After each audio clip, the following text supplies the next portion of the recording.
Bismillahirrahmanirrahim. Assalamu alaikum. Good evening, students. How are you? Fine. Very good. Today we are going to discuss the topic Peshe, which is on book page 68-69. So open your book page 68.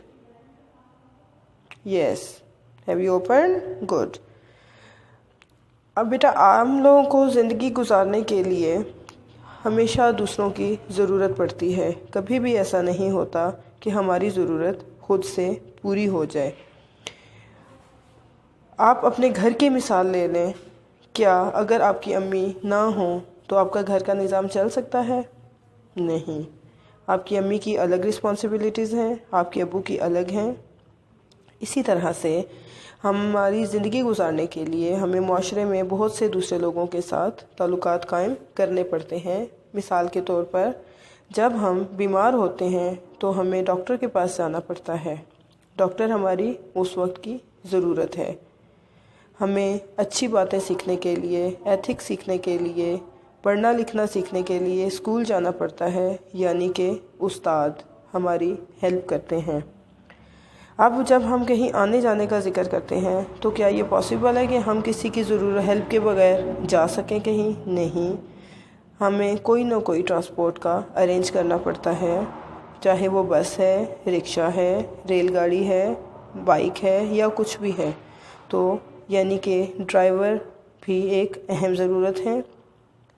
इसी तरह से drivers के अलावा कुछ पेशे ऐसे हैं जो हमारी इनडायरेक्ट हेल्प करते हैं, जिसका हमें नहीं पता होता, बज़ाहिर नहीं पता होता। जैसा कि रात को हम आराम से सो जाते हैं, चौकीदार हमारे घरों और मोहल्लों की हिफाजत करते हैं। ठीक है, हम लोगों को भूख लगती है, हमें अपनी अनाज की ज़रूरत होती है, हमें खाने पीने की ज़रूरत होती है। तो क्या ये पॉसिबल है कि हम लोग घर में बैठे बैठे ही अपनी तमाम सब्ज़ियाँ, अनाज और तमाम खुराक हासिल कर सकें? नहीं। इसके लिए भी हमें एक ऐसे बंदे की ज़रूरत होती है जो कि ये उगाता है, वो किसान है। किसान ये सब्ज़ियाँ उगाते हैं और अनाज हमारे लिए लेके आते हैं। इसी तरह से हम अपने मुल्क में बग़ैर डर के बैठे होते हैं, हम लोग रह रहे होते हैं।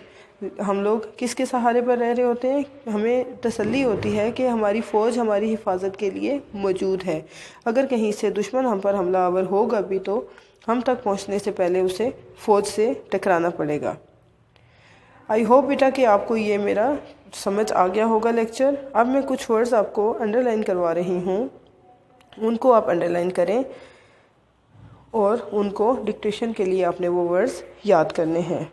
फर्स्ट पेज पे आएँ तो ज़रूरत, पढ़ना लिखना, रिक्शा, ड्राइवर, ये वर्ड्स बेटा आप लोग सर्कल कर लें और इसकी आपने लिखने की प्रैक्टिस करनी है।